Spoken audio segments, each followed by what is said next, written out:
The following program presents principles designed to promote good health and is not intended to take the place of personalized professional care.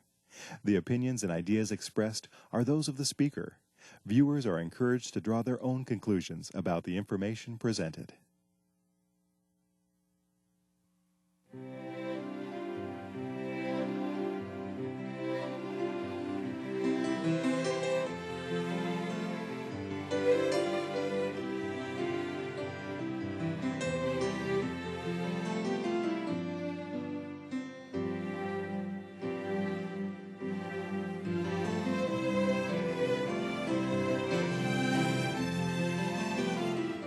Hello and welcome to Health for a Lifetime. I'm your host, Don McIntosh. We're glad that you've joined us today. Today we're going to be talking with Dr. Tim Arnott. Dr. Arnott is a physician at the Lifestyle Center of America in Oklahoma, where he helps treat the major diseases in the Western culture and treats those through lifestyle. And today we're going to be talking about something that afflicts 1 in 3, some statistics say, 1 in 3 American males. That is cancer of the prostate. Did I say that right? Prostate, that's right. Prostate. And tell us a little bit about this. Is there any good news that we have about this thing that commonly afflicts most American males? Well, there is good news, and the good news is that there are many researchers today who are looking into the underlying cause of prostate cancer. And they're coming up with some very interesting information, and one of the things that we can start off with is that there are important nutrients that the body needs to have a strong immune system, to have a strong ability to fight off cancer. And so that's good news? How is that good news? Well, it's good news because we can add things to our diet, we can add things to our lifestyle that can actually lower our risk for this important disease. Okay, so the good news is that we can actually eat things or do things that help us not be one of the statistics, the 1 in 3. Absolutely, and I would mention right at the outset here that this information is not only important for men and for avoiding prostate cancer, but it's important for avoiding cancer in general, so it's also important for women.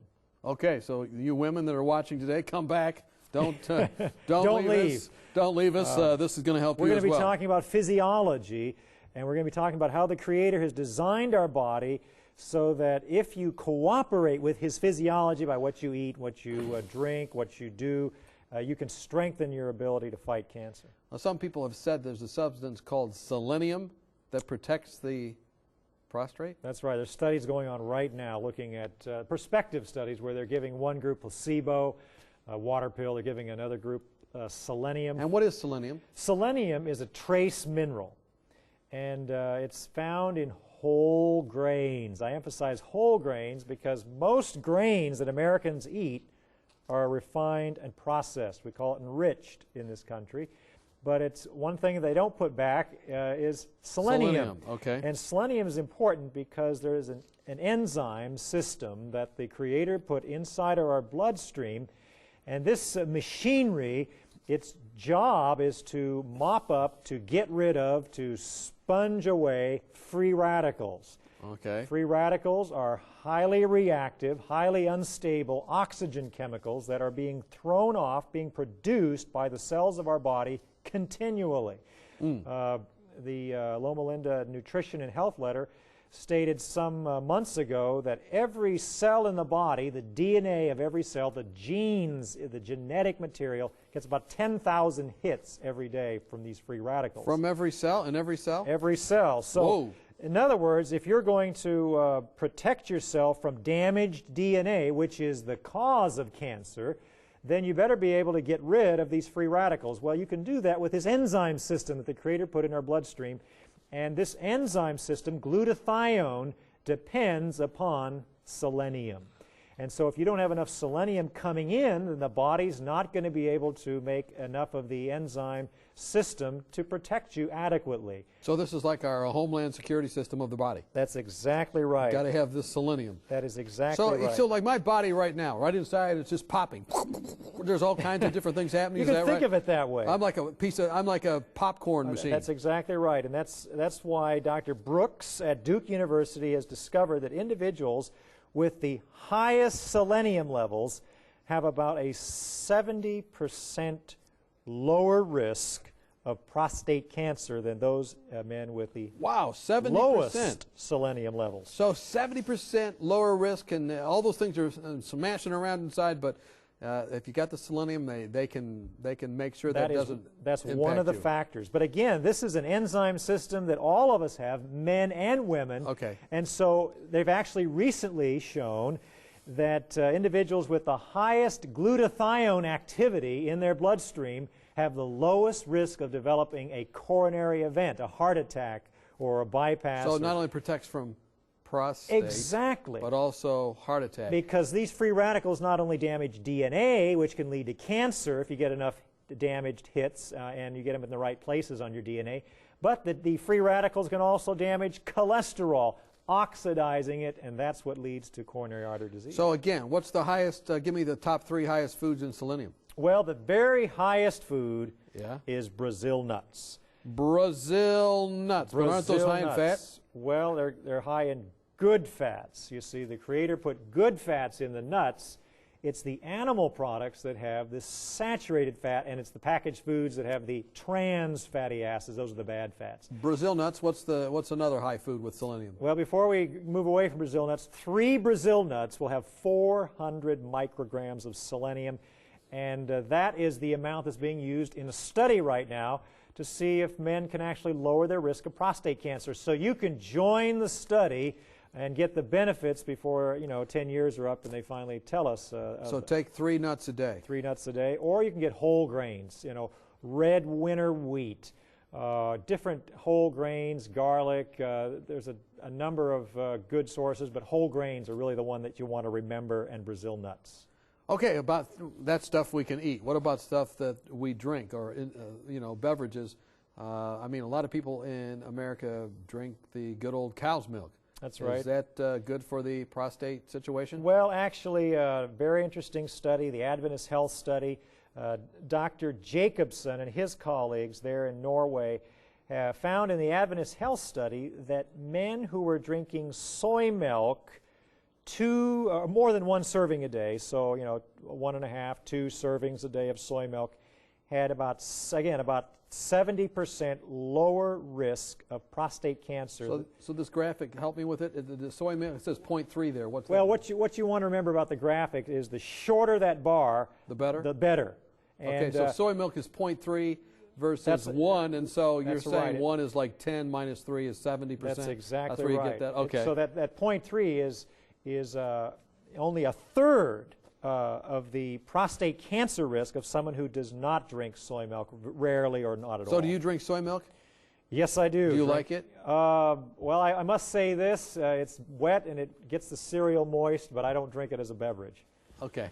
There are some that are reasonably tasty. So they have this, But, there's all different types of soy milk. Yes, what there about, are. What about the chocolate soy milk? Well, I'll tell you, some of the better soy milks are going to be those that do not have cane juice as a sweetener, for one thing. Oh, I see. Cane juice is a higher. But this study didn't No, get into it that, didn't. right? So if you No. if you Yeah. switch to chocolate soy milk, you're okay. I think as we move along, we're going to discover that probably wouldn't be a wise idea. Because remember, 60% of Americans are either overweight or obese, which means they are insulin resistant, which means if you're taking in refined sugars, and they put more of the refined sugar sweeteners in these chocolate beverages, carob-sweetened beverages, then you're going to have higher insulin levels, and higher insulin drives cell division to levels that are Boy, you took that cancer-promoting. away from me so fast, doctor. I was trying to get chocolate soy milk for everybody watching, and you didn't quite let us have that. It might be a place to start. But switching from the cow's milk to the soy milk is good. Absolutely. All right. Well, you can keep that that chocolate soy milk just for a couple minutes. You might have to take it away later in the program. It might be something to start with. That's right. Okay. Well, let's move on then. What about you said that there's a connection between lowering the prostate cancer risk and sunlight. That's right. Sunlight, as we mentioned on other programs, individuals who actually are getting the most sun exposure, and that means they have the highest vitamin D levels, specifically the highest 25 hydroxy vitamin D level, these men have the lowest risk of prostate cancer. So what part of the body should we be exposing? Is this location dependent? Well, actually, you only need to expose the face, the hands, and the arms 15 minutes, 3 times a week to get the minimum amount of vitamin D that you need to maintain health.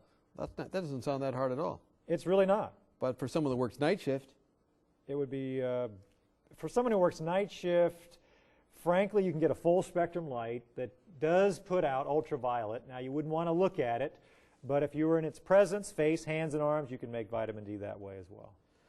So you have a graphic here about vitamin D that we want to look at. Yeah, I mean, it graphically will show that individuals with the lowest vitamin D levels are at 3.5 times greater risk of prostate cancer.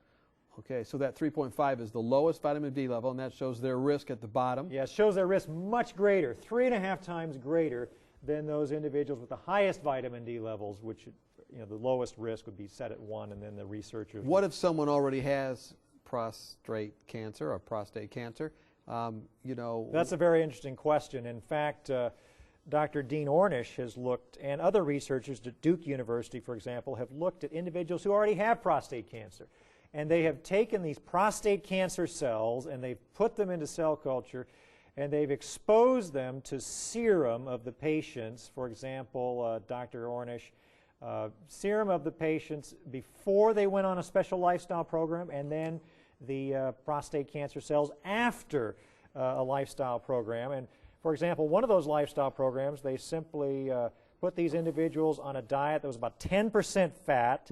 And that's basically a plant diet, a whole plant diet. It's about what it is, 10% fat. They put them on flaxseed, a couple of tablespoons a day, some exercise, and they were actually able to show that those cancer cells died off faster and they divided less rapidly than before when they were put with the serum before they went on the program. So if someone's got that diagnosis, go ahead and start doing this stuff right now. Absolutely. And it will help it not at least progress. It may help it slow down. It may be less of a problem as far as advancing. You may actually buy some time. So run outside in the sun, but other than that, but seriously, what is the most important thing a person can do to avoid prostate cancer? Well, Dr. Singh and his colleagues have actually did a very interesting study on some Chinese men.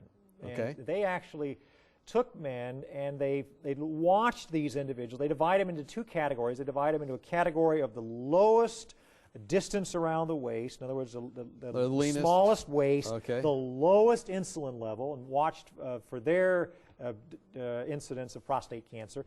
And then they took men with the largest waist and the highest insulin level, and they watched for their development of prostate cancer.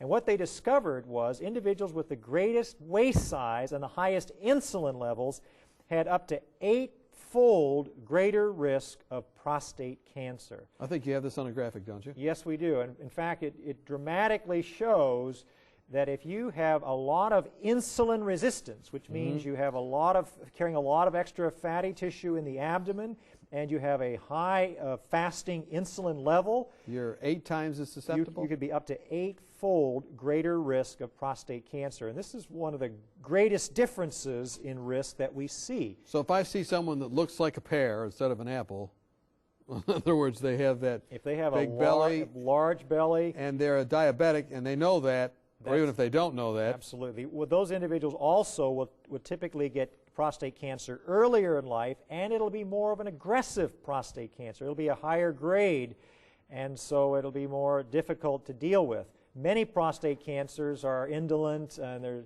may not be anything clinically that you can do or that you need to do to really help your situation. But if you're carrying extra weight in the midsection, high insulin levels, those are often more aggressive. We're talking with Dr. Tim Arnott. We're talking about prostate cancer. It afflicts many people. The same principles, however, that we've talked about in relationship to what men can do to avoid, prevent, or at least stop the development, if it's already going on, of prostate cancer, are applicable to women. When we come back, we're going to continue this gripping conversation. We hope you join us. Have you found yourself wishing that you could shed a few pounds? Have you been on a diet for most of your life, but not found anything that will really keep the weight off? If you've answered yes to any of these questions, then we have a solution for you that works. Dr. Hans Deal and Dr. Eileen Luddington have written a marvelous booklet called Reversing Obesity Naturally, and we'd like to send it to you free of charge. Here's a medically sound approach successfully used by thousands who were able to eat more and lose weight permanently without feeling guilty or hungry through lifestyle medicine. Dr. Deal and Dr. Luddington have been featured on 3ABM, and in this booklet, they present a sensible approach to eating, nutrition, and lifestyle changes that can help you prevent heart disease, diabetes, and even cancer. Call or write today for your free copy of Reversing Obesity Naturally, and you could be on your way to a healthier, happier you. It's absolutely free of charge, so call or write today. Welcome back. We've been talking with Dr. Tim Arnott. We've been talking about prostate cancer. And doctor, as we were talking about this, you talked about some of the things you do there at the Lifestyle Center in America, or Lifestyle Center of America. You're a physician there and you help people. Do many people come in? Are they diagnosed with this while they're there? Diagnosed with prostate cancer? Yeah. Well, one of the tests that you can do, of course, is a PSA, which doesn't give you a diagnosis, but it can tip you off that perhaps you need a biopsy. So I would say that diagnosis of cancer is not something that we specialize in. What we do is to deal with insulin resistance. I see. And insulin resistance is the underlying cause of high insulin levels. Many Americans have very high insulin levels. Insulin is a growth-promoting hormone. It is a hormone that helps to encourage cell division. Cancer is cell division too rapid, out of control, and so high insulin levels can encourage the whole process of cancer formation. In our first segment, we talked about the fact that selenium can give protection against prostate cancer, and about Brazil nuts and how they're very high in that. Are there any other foods that are very helpful to us if we're trying to prevent prostate cancer? Yes, and I want to say again that for those women who are listening, we're going to be talking about some foods. These foods are important not only to help us protect the prostate, but to help us protect from breast cancer, from coronary disease. So these are important protective foods for all of the, both the genders and all of many of the diseases that we deal with, cancer and heart disease, stroke, for example. And one of these we're going to mention first of all is tomato. Tomatoes. Individuals, Dr. Giovannucci and his colleagues have discovered that individuals who take in more than 10 servings of tomato a week have about 35% lower risk of prostate cancer as men who are taking in 1.5 or fewer servings. So this is your recipe: pour tomato puree generously over lentil loaf, steamed vegetables, and beans, etc. You know, many of us are short on time, and yet we don't like to eat our food dry and without any real taste, and maybe we don't have time to get the blender out and put together a cashew sauce or a tofu sour cream sauce. Just tomatoes. Just open a can of tomato puree. There's no salt added to tomato puree. Many of you have tried to find tomato products without salt. It's very difficult. Tomato puree is... Just put it over the old lentil pour loaf. it over, and it's... lycopene is what causes that red color in the tomato. And that lycopene is a red pigment that protects the tomato from the ionizing, damaging ultraviolet radiation from the sun. And when you eat that pigment, it protects your cells from the free radicals that we were talking about earlier in the program. And so instead of that free radical hitting your DNA, damaging it, breaking a strand, which can lead to cancer, it hits the lycopene. So it can't be green tomatoes, it's got to be red tomatoes. Well, actually not. Any color is protective. I see. Any color is protective. It's just that, researchers like to look at one, for example, and they like to do studies with one.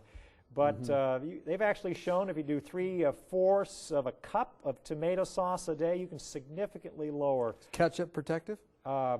Yes, actually. I mean, I wouldn't recommend that because of the sugar that's in there, and high sugar intake can actually increase your risk of cancer. But yes, the lycopene in ketchup can actually be protective. In fact, many of the foods that are protective of Americans are not really the healthiest foods, but there is something healthy in there, and they still get some of the benefits.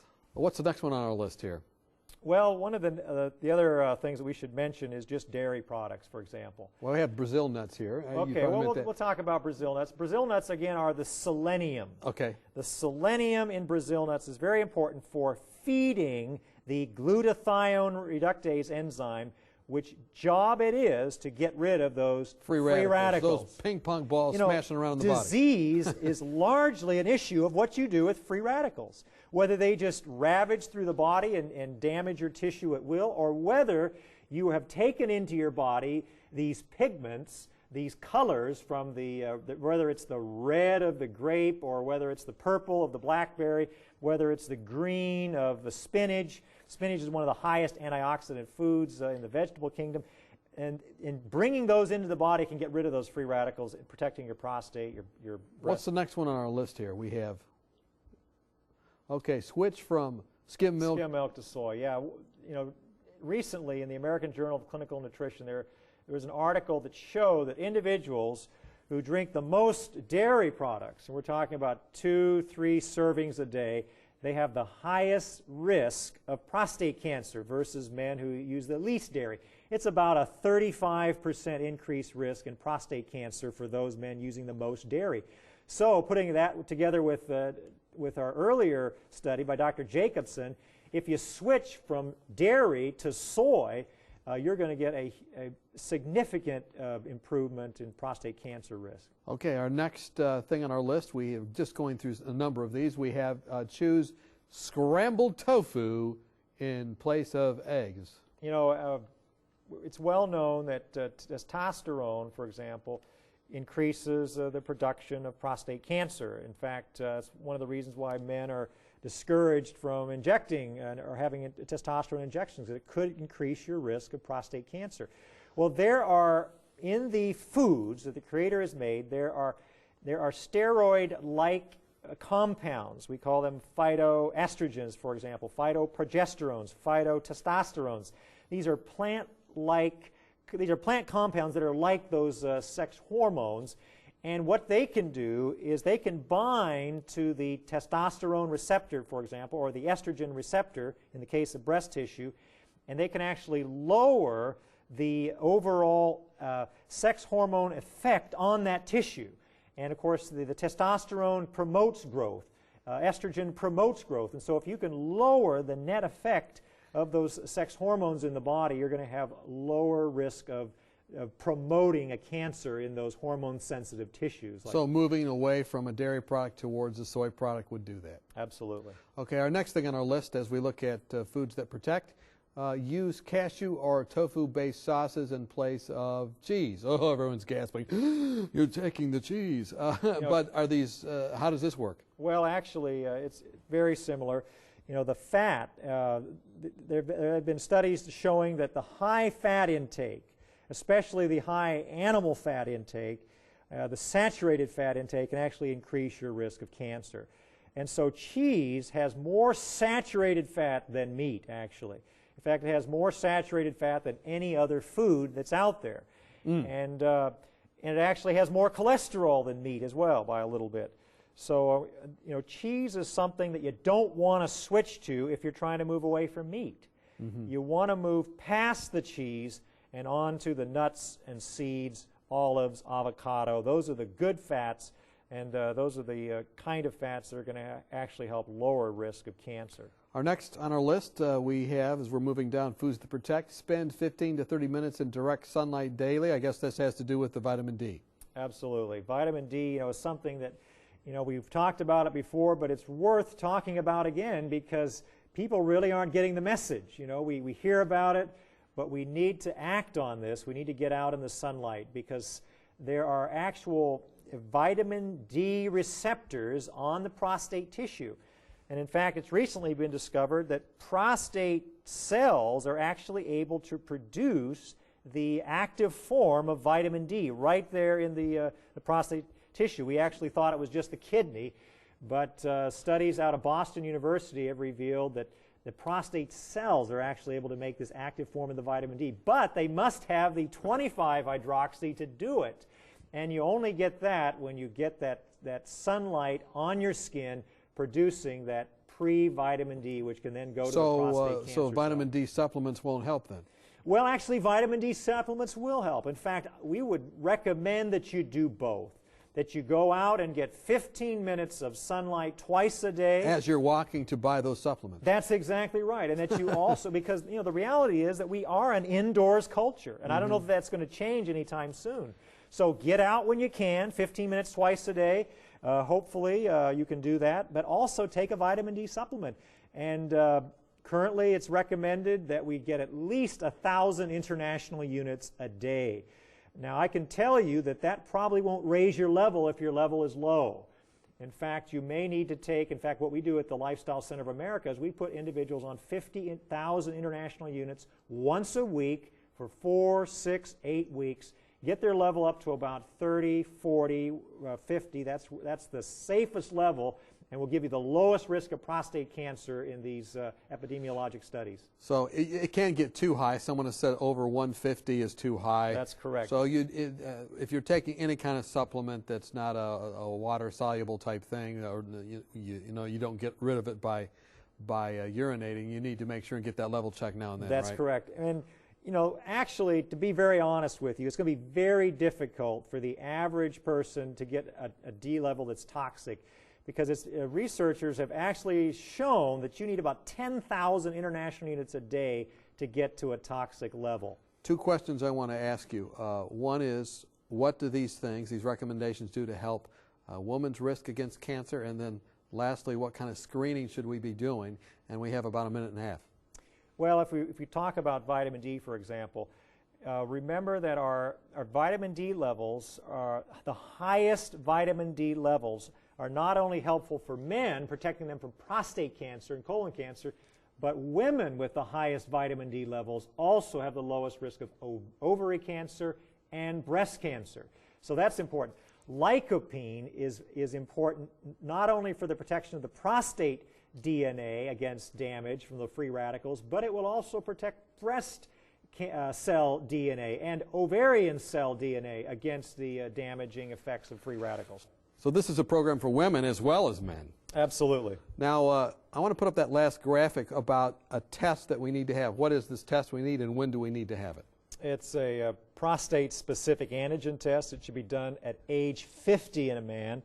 And if you've had a family history of prostate cancer, then at age 40. It should be done with a digital rectal exam where a urologist or other physician puts their finger on your prostate and make sure there's not any hard nodules or something that would indicate a cancer. Even after 40 is okay, right? Absolutely. We've been talking to Dr. Tim Arnott. He's a physician at the Lifestyle Center of America in Oklahoma. And we hope that today's program will help you avoid prostate cancer and that you'll have health that lasts as a result for a lifetime and beyond. Thanks for joining us.